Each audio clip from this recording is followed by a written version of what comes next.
कर्ता अमृत मंता शरण शरण अकर्म कर्मदायक प्रयासपीठ निवासी प्रभु श्री चंद्रशेखर भोलेनाथ महेश्वर समस्त मंगल करंतु सर्वभक्त मान सर्वारिष्ट खंडन कर सर्वसिद्धि प्रदान करंतु बोल आनंद एक बार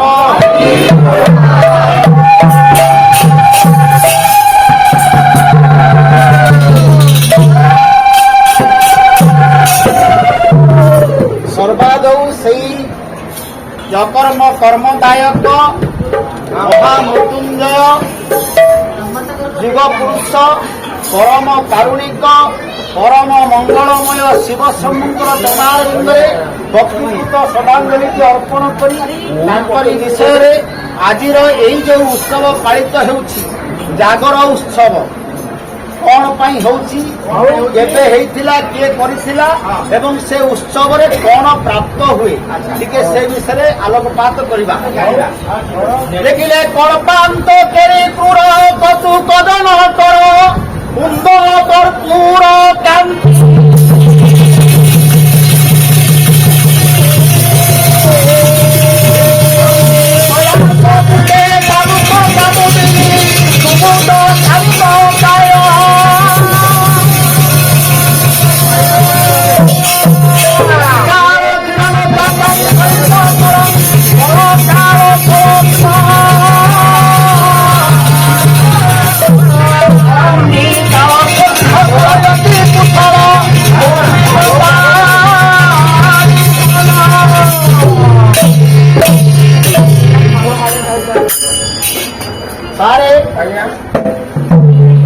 आरंभ करवा जे उजागर बा शिवरात्रि जागर कहीं प्रथम आलोचना कौन है से दिन ना से दिन स्वर्गपुर कथा सचिपति इंद्र सारे जानी थे नहीं नहीं ये चौड़ी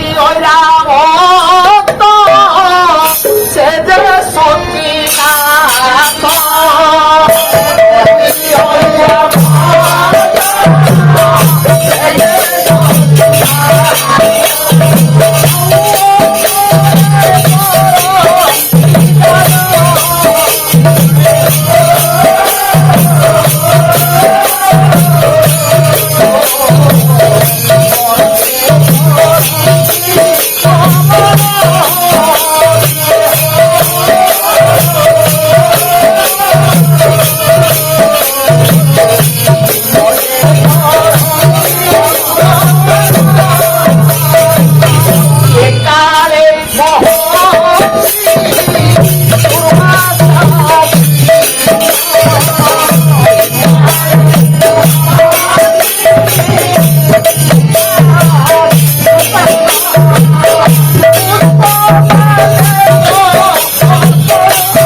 घटनाटा है कौन ऐरावत हस्ती उपरे चढ़ी देवराज इंद्र स्वर्गपुर गमन करुछंती समय महर्षि दुर्वासा इंद्रंकर अष्ट ऐश्वर्य भोग निमंत स्वर्ग संपद भोग निमंते सर्वदेवता मानकर हित निमंते गोटे अभय मालाटे प्रदान कले मालाटी प्रदान कले ना देवराज इंद्र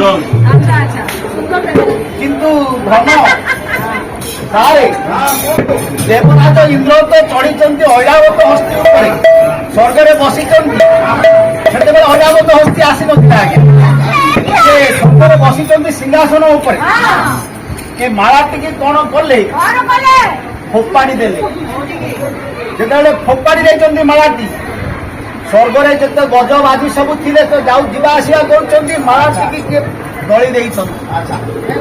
ଦୁର୍ବାସା ମହର୍ଷି କ୍ରୋଧି କେମିତି ଦେଖା ଯାଉଛନ୍ତି? ପଦଟିଏ ଲେଖିଲେ କବି ଯଦୁମଣି ପ୍ରବନ୍ଧ ପୂର୍ଣ୍ଣଚନ୍ଦ୍ର। କଣ ଲେଖିଲେ? ମୁନି ଦୁର୍ବାସା ଆସୁଛନ୍ତି, କେମିତି ଦେଖା ଯାଉଛନ୍ତି? ବହିଛନ୍ତି ମୁନି ମୁକୁଟ ପିଙ୍ଗଳ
କଣ ହେଲା?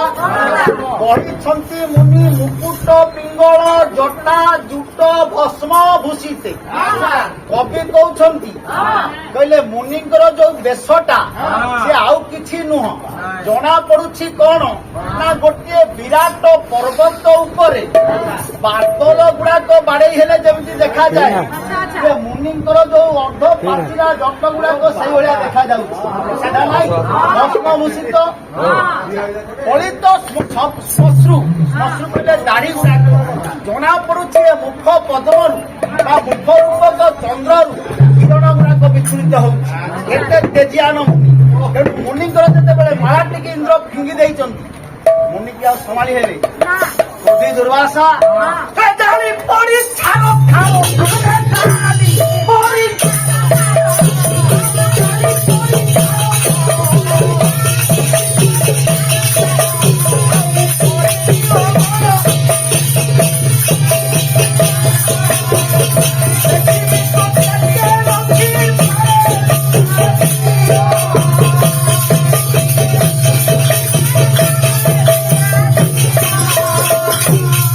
ଜାଳି ପଡିକି ଛରଖାର କରିଦେବି ସ୍ୱର୍ଗ। ତୁ କଣ ଭାବୁଛୁ ମତେ?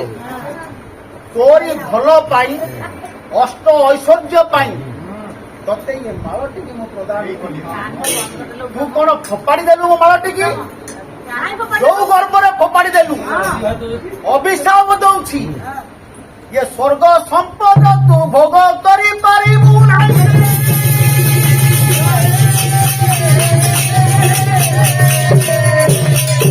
ଆତ୍ମଗର୍ବ ଧରିଛୁ ଶରୀରକୁ ନେଇକିରି, ସେ ଶରୀର ତୋର ଆଉ ଏଭଳି ରହିବ ନାହିଁ। ଦିନକୁ ଦିନ ଦିନକୁ ଦିନ ଦୁର୍ବଳ ହୋଇଯିବୁ।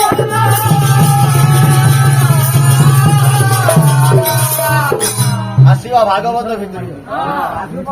ଭାଗବତ ମାସରେ କେମିତି ହବ? ମୁନିଙ୍କର ସାଧୁ ମଳୟ ପରଣ କାଷ୍ଟକୁ କରନ୍ତି ଚନ୍ଦନ। ପୁଣି ସାଧୁ ଯେତେବେଳେ କୋପ ହୁଅନ୍ତି, ରଖିବାକୁ କେହି ନାହିଁ। ବୋଲୁଥିଲି ପଦଟିଏ, କଣ ବୋଲୁଥିଲି? କୃଷ୍ଣ ରୁଷ୍ଟ ହେଲେ ଗୁରୁ ରାଖିବାରେ ପାରେ।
हेले गुरु रुष्ट हेले कृष्ण रुष्ट हेले गुरु राखिते पारे गुरु रुष्ट हेले कृष्ण राखिते ना पारे आउ के रखिबो तांकु सैया हला दिन को दिन स्वर्गर सिरी तुटी गला भली लागिला जेते बेले लागिछि करिवे कोन इंद्र बल बीर्य नाही निस्तेज हो जाइछि राक्षस मानकर प्रादुर्भाव बढ़िछि दुर्वासा मुनिकर अभिशाप पड़िछि कौन करिवे सबु देवता माने मिली जिबे कोठी कि आउ एंडुओ जाई सिजुगुदा मूल बुझिबो ना नाही गोटे सेठी की ही जिबे चलिले से क्षीराब्दी तटक समस्त देवगण मिली भगवान विष्णु पाखरे गुहारी करुछंती पदटीए भजन तापरे दवा विषय केमिति गुहारी करुछंती लेखिले आपणकर बांका दास नो आसे जमी बनी एपटे किए सेपटे किए कौन लेखिले केली कौतुकी केती पूछ छोड़ा के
केड़े आते डाकिला धरी कमला एठी केड़े मारी लो निवारी लो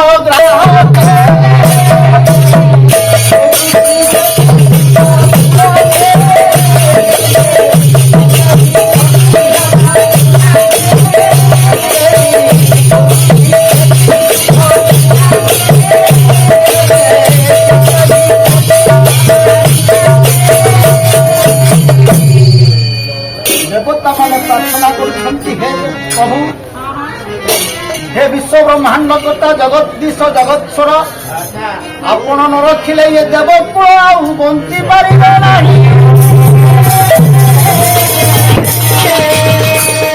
दिनु दिन देवता मानकर जे बल निज शौर्य सब क्षय हवा बसिलाणी क्षीराब्दी तटरू ध्यान बल जानिले प्रभु तेरे देवता मानक ऊपर विपद पड़ा देवता मानक ऊपर जिते विपत्ति पड़ी सेते ये मर्त्यमंडल किए पचार टिका कथा मर्त्यमंडल धरणी अवस्था सांघातिक देवराज स्वयं दुर्बल सहचर गुण अग्नि दुर्बल जल दुर्बल वायु दुर्बल पृथ्वी अवस्था असंभाल तेणु जिते बेले भिटामिन भिटामिन आनी दिज्व भिटामिन सब लोक ग्रस्त भिटामिन भिटामिन टा केमी दिज्व देख भगवान कहले ठीक अच्छी तुम जाओ ଏମିତି ହବନି ରେ ଧନ ନା କହିଲେ କ୍ଷୀର ସାଗର ଅଛି ସମୁଦ୍ର ମନ୍ଥନ କରିବାକୁ ପଡିବ। ଏ ସମୁଦ୍ର ମନ୍ଥନରୁ ବାହାରିବ ଅମୃତ। ଦେବତା ମାନେ ଅମୃତ ପାନ କଲେ ପୁଣି ପୂର୍ବ ସ୍ୱର୍ଗ ଫେରି ଆସିବ। ଖାଲି ଅମୃତ ବାହାରିବନି କ୍ଷୀର ସାଗରରୁ, ବାହାରିବ ଅଷ୍ଟ ଐଶ୍ୱର୍ଯ୍ୟ ହସ୍ତି ଆହୁରି କଣ କଣ ସବୁ ବାହାରିବ। ତମେ ସମୁଦ୍ର ମନ୍ଥନ କର। ତେଣୁ ଦେବତା ମାନେ ଆଉ ରାକ୍ଷସ ମାନେ ମିଳିମିଶି ତମେ ଯାଇ ସମୁଦ୍ରକୁ ମନ୍ଥନ କର। କହିଲେ ସମୁଦ୍ର ମନ୍ଥନ ଦଣ୍ଡ କିଏ ହବ? ଭାଗବତ କଥା କଣ କହିଲେ ପ୍ରଭୁ? କହିଲେ ଏ ଯେ ମନ୍ଦର ଗିରିବ ଗୋବିନ୍ଦ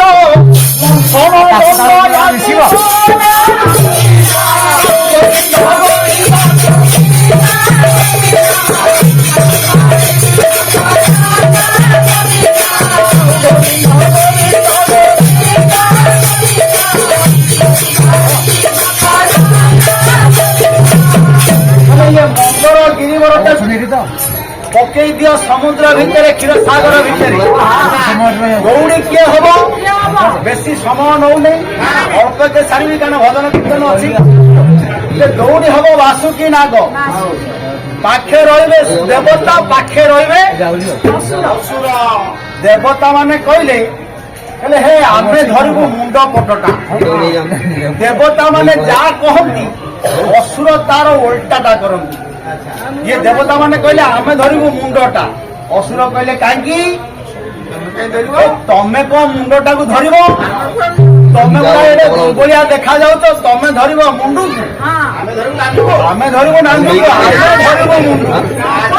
ଧଇଲେ ମୁଣ୍ଡକୁ କିଏ? ରାକ୍ଷସ। ଦେବତା ମାନେ ଧଇଲେ ନାଣ୍ଡୁ। ଭିଡା ଉପରେ ହବ। ବିରି ରହିବ କୋଉଠି? ସେ ପଦଟା କଣ? ଗୀତ ଗୋବିନ୍ଦରୁ ପଦେ ଆସୁ କ୍ଷିତିରତି ମୂଳଗତରେ ଯେ ତବ ତିଷ୍ଠତି ପ୍ରୋଜେ ଧରଣୀ ଧାରଣ ଗିର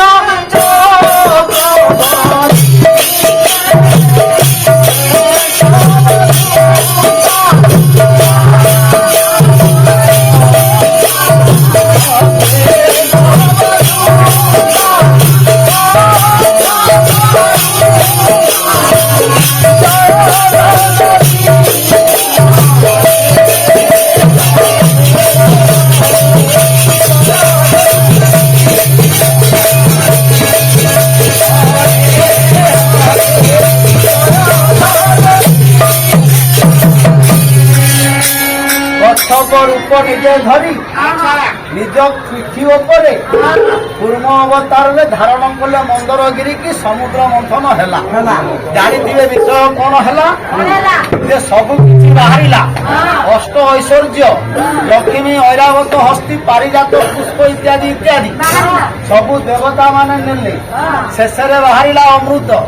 ଅମୃତ ଯେତେବେଳେ ବାହାରିଛି ରାକ୍ଷସ ମାନେ କହିଲେ ଆମେ ଖାଇଦେବୁ। ମୋହିନୀ ବେଶ ଧରି ସେ ଅମୃତ କଳସକୁ ମାନେ ବାଣ୍ଟୁ ବାଣ୍ଟୁ ରାହୁ ପଳେଇ ଆସିଲା। ରାହୁକୁ ଦୁଇ ଗଡ଼ କରିଦେଲେ। ଯାହା ହଉ ସେ ବିଷୟ ବହୁତ କହିଲେ, ବହୁତ କିଛି ହବ। ଏତିକିରେ ସରି ନାହିଁ। ଇଏ ଖବରଟା ନାରଦ ଦେଖିଲେ, କହିଲେ ବଡ ଅସମ୍ଭାବ ସମ୍ଭବ ଆସିଗଲା। ବାସୁକି ବର୍ତ୍ତମାନ ଉଦ୍ଗାରିବ। ଧରିବ କିଏ? ଇଏ ତ ସବୁ ଯାହା ବାହାରିଲା ସବୁ ଧରି ଦେବତା ପଡ଼ିଲେଣି। ଆଉ ଏଠି ତ କେହି ନାହାନ୍ତି ସମ୍ଭାଳିଲା ବାଲା। ଇଏ ତ ପଶ୍ଚିମ ହେଇକି ଭିତରେ ବସିଛି। ରଖିବ କିଏ? ସେ ଯାଇକି ପାର୍ବତୀଙ୍କ ପାଖରେ ପହଞ୍ଚିଲେ। ଯାଇକି ପହଞ୍ଚିଲେ କଣ କହିଲେ? କହିଲେ ମାହେଶ୍ୱରୀ ଭଗବତୀ ଶଙ୍କର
যাଇ ପହଞ୍ଚି ଗଲେ କହିଲେ ମାଙ୍କର ଜୟ ହେଉ।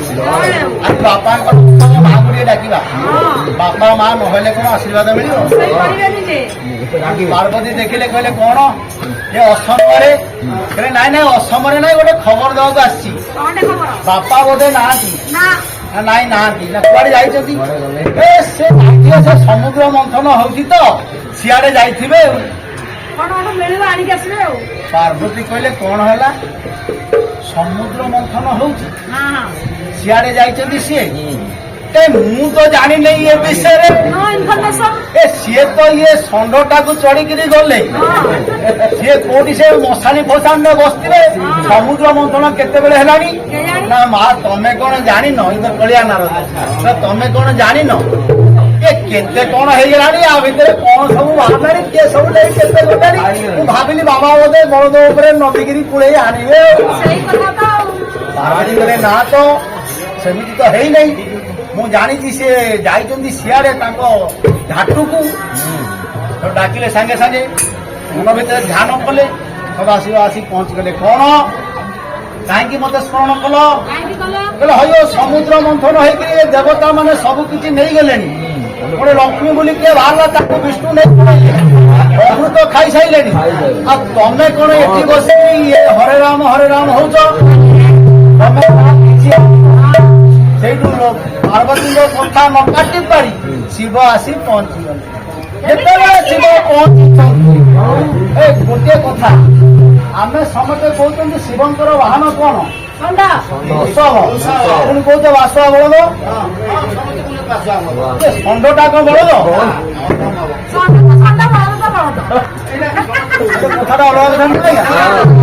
ବାସୁଆ ବଳଦ କହୁଛ ନା ନାଇଁ? କିନ୍ତୁ କହୁଛ ତାଙ୍କ ବାହନ ହଉଛି ବୃଷଭ। ଏ ବଳଦ କଣ ବୃଷଭ କଣ?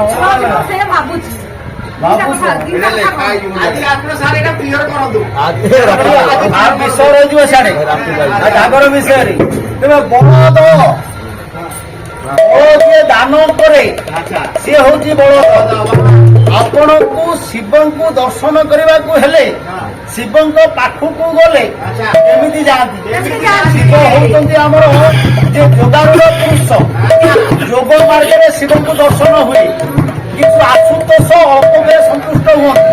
ବୁନ୍ଦେଇ ପାଣି କଦଳୀ ଖଣ୍ଡେ ସେତିକି ଖାଲି ଦେଇଦିଅନ୍ତୁ, ସିଏ ସନ୍ତୁଷ୍ଟ। ବେଲପତ୍ର ଗୋଟିଏ ସୋପେ ଘର ନହେଲେ ତୋପେ ଘର। କିନ୍ତୁ ତାଙ୍କୁ ଦର୍ଶନ କରିବାକୁ ହେଲେ କେମିତି ଯାଆନ୍ତି? ଆପଣଙ୍କର ତାର ଉଦାହରଣ ହଉଛି ଜଗନ୍ନାଥ ମନ୍ଦିର।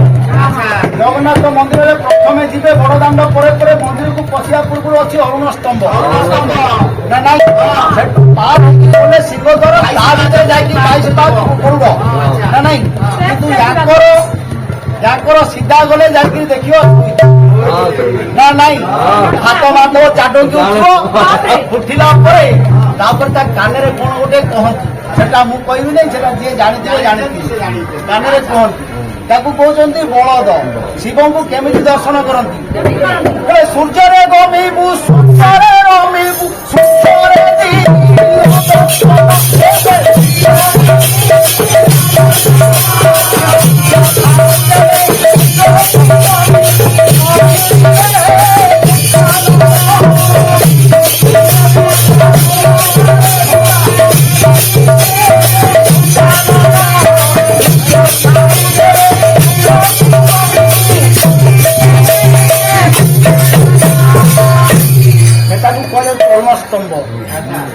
ଅରୁଣଙ୍କର ଅନ୍ୟ ନାମ ହଉଛି ସୂର୍ଯ୍ୟ।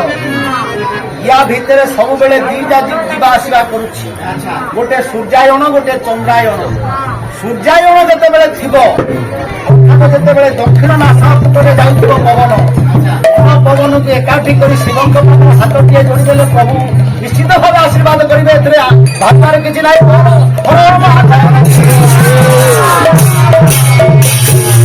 ତେଣୁ ଶୋଇଛି ବଳଦ, ସିଏ ବଳ ଦିଏ। ଯଦି ଚନ୍ଦ୍ରାୟଣ ସୂର୍ଯ୍ୟାୟନର ବ୍ୟତିକ୍ରମ ଅଛି, ତା ପାଖରେ ନଈ ପଡିକିରି ଟିକେ କହିବ, ବାଁକୁ ନଇଲେ ଡାଣରେ ଚାଲିବ, ଡାଣକୁ ନଇଲେ ବାଁରେ ଚାଲିବ। ସାରେ ଜାଣିଥିଲି ଆଜ୍ଞା, ମାର୍ଗ ଅଛି, ଆଲୋଚନା କରିବା ଉଚିତ। କାରଣ ଆମେ ଏତେ ତପସ୍ୟା କରୁଛନ୍ତି, ଉପବାସରେ ଅଛନ୍ତି, ବହୁତ ସମୟ ନଷ୍ଟ କରୁଛନ୍ତି, ଠାକୁରଙ୍କ ପାଖକୁ ଆସୁଛନ୍ତି, ଟିକେ ଜାଣିବା।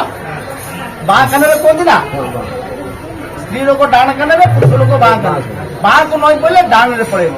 ତେଣୁ ଡାହାଣରେ ପଳେଇଲେ ସେ ବଳଟା ଆସିଲା, ସେ ବଳ ଦିଅନ୍ତି। ତେଣୁ ସିଏ ହେଲେ ବାସୁ।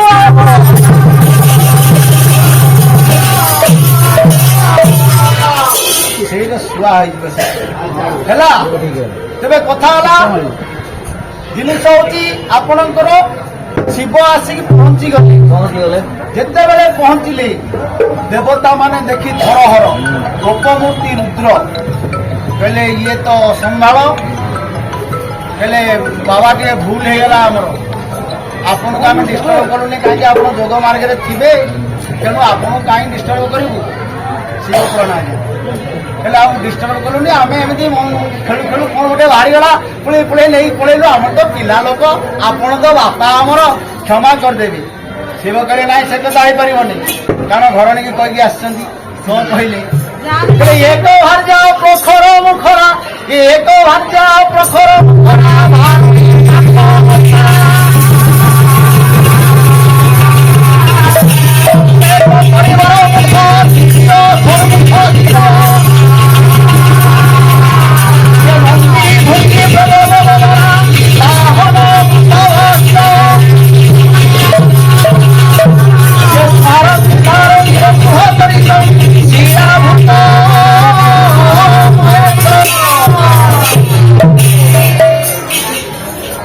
ଇଏ ଘର କଥା ମୋର ଭାରି ଅସମ୍ଭାଳ, ତେଣୁ ମୁଁ ସମ୍ଭାଳି ପାରିବିନି। ଯାହା ହେଲେ କିଛି ଗୋଟେ କରିବାକୁ ପଡିବ। ନା କ'ଣ କରିବା ନା ଆଉ ଥରେ ମନ୍ଥନ କର, ହେଲେ ଆଉ ଥରେ ମନ୍ଥନ କର। ଆଉ ଥରେ ମନ୍ଥନ କଲେ ଯାହା ବାହାରିବ ଆପଣଙ୍କର ଆଉ କ'ଣ। ଏ ତ ଭାରତ ଜାଣିଛନ୍ତି ଅବସ୍ଥା ସେଇଆ, ତେଣୁ ଧଇଲେ ସେମିତି। ଯେତେବେଳେ ଥରଟିଏ ବୁଲେଇ ଦେଇଛନ୍ତି,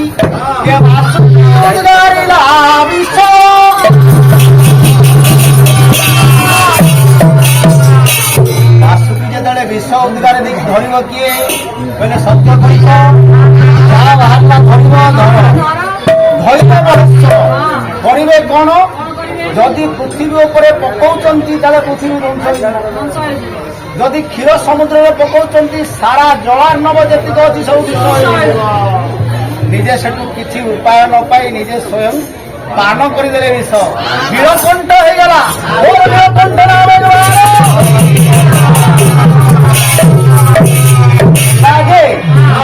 ସିନା ଗଞ୍ଜେଇ ଖାଆନ୍ତି। ନମସ୍କାର। ଆମ ବାବାଙ୍କର ଅବସ୍ଥାଟା କେମିତିଆ? ପଦଟିଏ ଗାଉଛି ଯେଠି ସେ ପାନ କରିଛନ୍ତି, ତାପରେ ଶିବଙ୍କର ଭଜନ ଗୋଟେ ଦିଟା ହବ, ତାପରେ କହିବି ଜାଗରଟା କାହିଁକି ହେଲା। ଯେ କଥା ହଉଛି ଶିବ କେମିତିଆ ରୂପରେ ଅଛନ୍ତି। ନୂଆ ରୂପେ ନୂଆ, ଆଉ ଏ ନୂଆ ରୂପେ ନୂଆ ସାପୁଆ କେଳାରେ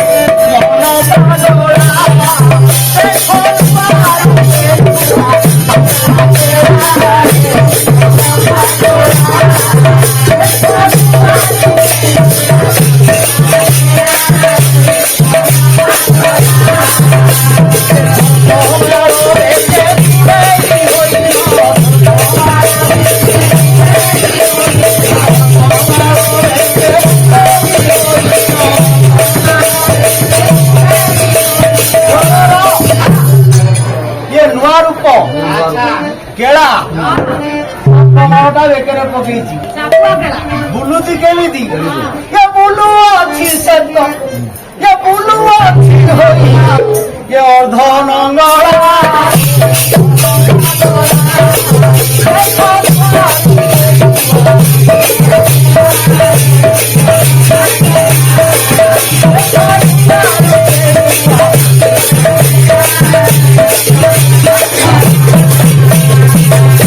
କେଳା ସବୁ